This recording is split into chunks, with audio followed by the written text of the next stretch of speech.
everyone, my name is Brittany from NotYourAverageFox.com, and today I'm going to show you how to make the world's best no-bake oatmeal cookies.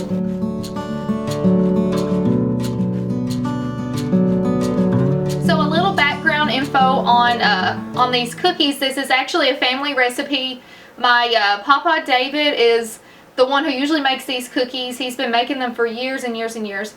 He actually got the recipe from his mom, which was my great-grandma. My Papa makes these cookies. He takes them to Kroger, he takes them to the banks, and if you're from my hometown, then chances are you've probably had one of these cookies, and everyone always says that they're the world's best oatmeal cookies. For this recipe, you're going to need quick 1-minute oats, extra chunky peanut butter, sugar, cocoa, milk, and Blue Bonnet butter. Okay. So first we're going to start out by getting our quick 1-minute oats. I just use Quaker oats. That's what my grandpa uses. So I'm just going to keep this recipe exactly how he does it, because I want it to be perfectly exactly my grandpa's cookies. So you're going to need 3 cups of these, but what he does is he puts 2 cups in here and then he makes a little indent. And I'll show you why he does that here in a minute. But we're just going to scoop out. Okay, so 1 cup. 2 cups. Okay, so we've got 2 cups in here. So he takes a spoon, and what he does is he just makes a little indentation in here, and then so when he puts his peanut butter over it, he will dump the 3rd cup of oats onto it, so that way it mixes better and the peanut butter doesn't stick to the sides, so it makes sense. For the peanut butter, I'm using Jif extra crunchy peanut butter. It can't just be crunchy peanut butter, and definitely not smooth peanut butter. Has to be the crunchy peanut butter, he says. So if Papa says it has to be extra crunchy, then by golly, it's going to be extra crunchy. Okay, so he says the secret to this recipe is using extra peanut butter, extra sugar, and extra oats. So just extra everything, and apparently it's awesome. It's all better. Okay, he doesn't usually measure. He'll usually just take 2 big, huge heaping things of this. But for you all, I'm going to measure just to show you how it's going to look here. Okay, so we're going to put 1 cup here.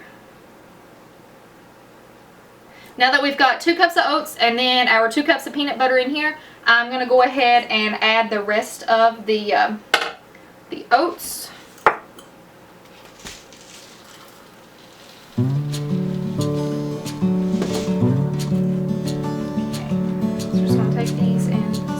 Them on top.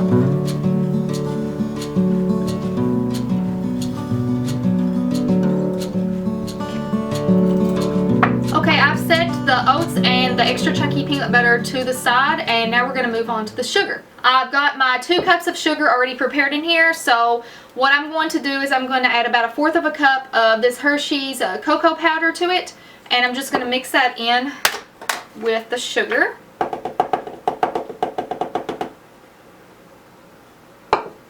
That in there. I'm going to give it a stir. After you combine your Hershey's cocoa and your sugar, what I'm going to do is take 1/2 cup of milk, and then we're just going to combine that with the sugar and cocoa.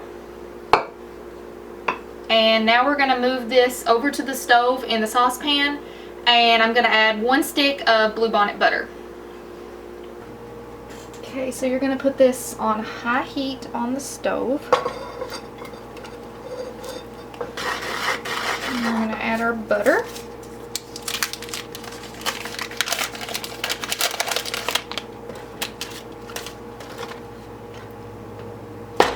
It says to chop it up, so we're going to chop it up.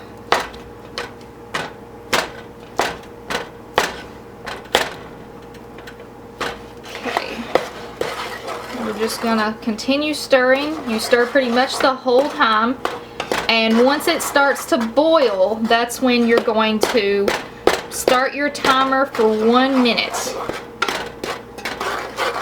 I think sometimes when I have oatmeal cookies that other people have made, they don't keep them on the stove long enough, or they put them on there too long. So this step is really important.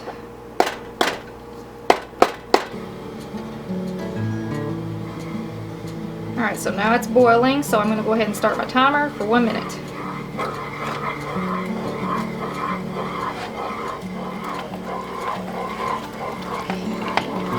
Turn the stove off. Timer is now completed. Okay, so now you're going to remove from the heat to your peanut butter mixture.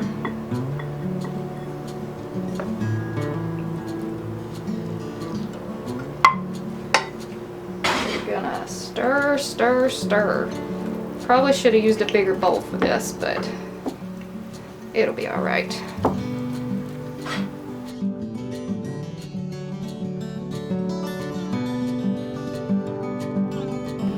This recipe will yield about 15 to 20 cookies. I made mine pretty large, so I had about 15. But if you made them just a tad bit smaller, you could stretch it to about 20 cookies. I can't believe it took me 5 years to learn how to make these cookies. I literally said to my grandpa, we've got to make a day so I can learn how to make your cookies, because I want to pass down the tradition of my grandpa's famous world's best oatmeal cookies. And we finally, after 5 years of me planning to go down there, I finally went down there. And I learned how, and it ended up being a wonderful day spent with my grandparents. You've done a good job. Are you sure? I'm sure. All right. I believe you're going to be an expert. I sure hope so. She like this. Tell us how good the oatmeal cookies are. But then if I eat it, it makes my sugar go up. Well, you don't think they taste good? Do you think they taste good? I'm sure they taste good. Please like this video and subscribe if you're new here. I'd love to have you on my channel. I do a lot of motherhood posts, natural living, sustainable living, that kind of thing if you're into that. I will leave a link in the description to the recipe where you can go to my blog post and print off. There's going to be a printable on there. But I'm going to go ahead and jump off here. Until next time, I'll see you guys later. Bye.